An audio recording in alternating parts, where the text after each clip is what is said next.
I grew up in near Zurich, and influential artists were Giacometti, because with my mother I would visit the Kunsthaus in Zurich and see these fantastic plastic casts of almost all the Giacometti sculptures many times. So making a picture, I think of it as a sculptural activity to place yourself in space and see relationships, and then then it becomes flattened out in a photograph, and that's where a lot of its power and communication comes from, this collapsing of space. But in the first place, it's a sculptural activity to find a picture, to see a picture in real space. The birds in the pictures that you see in this exhibit are all red-winged blackbirds.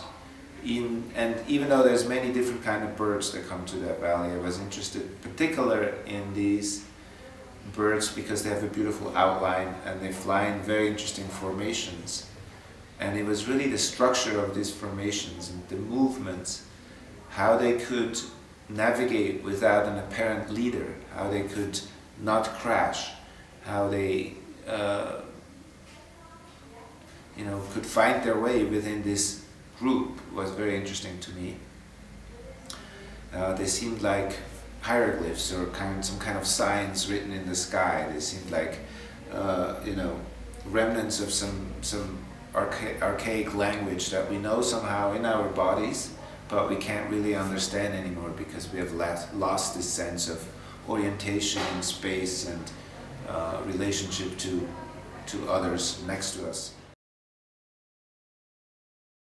When I didn't find birds, I found myself in this amazing flatland that is only 200 miles from San Francisco, from the Bay Area, which is a big urban place, very, very vertical, architecture and dense population, and all of a sudden you're in this horizontal place where the horizons are big and you see into the distance, and it's basically flat except for in the middle there's an old volcano, a small one,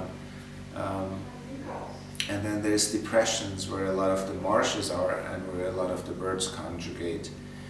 But I started thinking about this place as this kind of in-between place first, because people always cross it and do not stop in it. People think that there's nothing there, even though it is really what has supported a lot of the economy of California comes from this great agricultural land in the middle of it.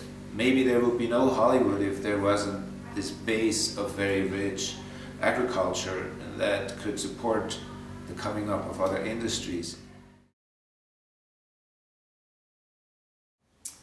Visually, as an artist, the problem I was faced in the field was to fill the frame with black dots and movement of that, but they would all become dots, or maybe cloudiness if they were far away and it was from the distance. So even I think about ideas of systems and all these things, when you actually make that picture, when you try to compose in that very quick seconds, I was more thinking very painterly, and I was thinking of Franz Klein, this kind of, I was thinking, how can I divide the frame with these birds? How else can I configure them within this frame? Where is the information? Is it all over, which sometimes is the way to be, where there is no focal point, I just keep on scanning it and looking around, or is it very heavy in one corner? So the actual making of the pictures is very formal in that way. And I was thinking really about the division of space with white and black. So all those, Franz Klein, I also, Cy Tomby, the way his kind of marks fill the plane was very interesting to me. It's definitely an influence.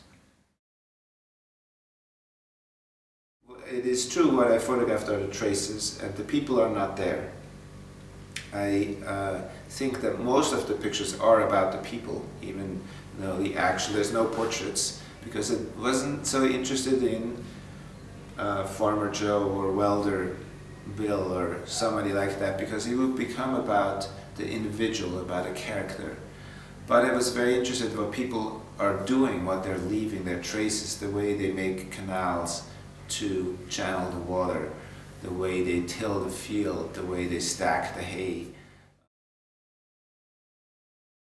A lot of detail and all this very exact information, hopefully I try to make a picture that becomes about outside that through all this, I think of it almost like as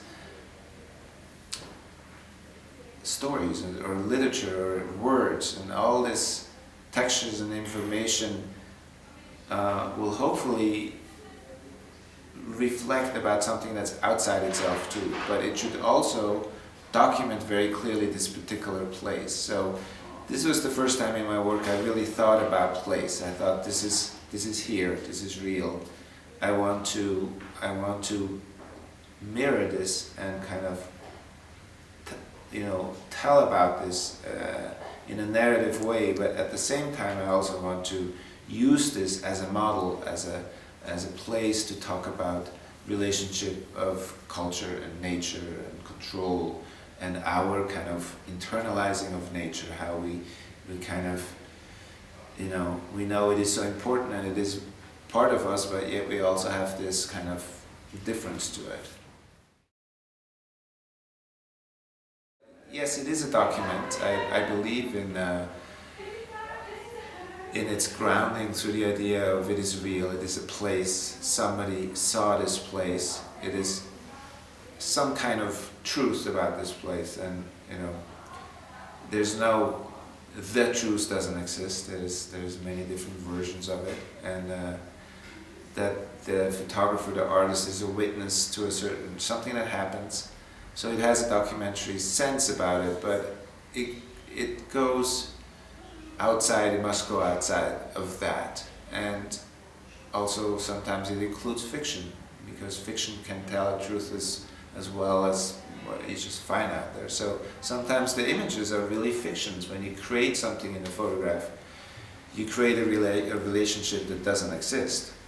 And you do that because you're finding something, you're seeing a story that you're looking for that overlaps with what you see and what you'd like to express, what you bring to it and what you find. So I think that some good photographs have both. They have the sense of the documentary and the sense of fiction, and it plays together, it syncs together. And that's great if that happens in any of my images.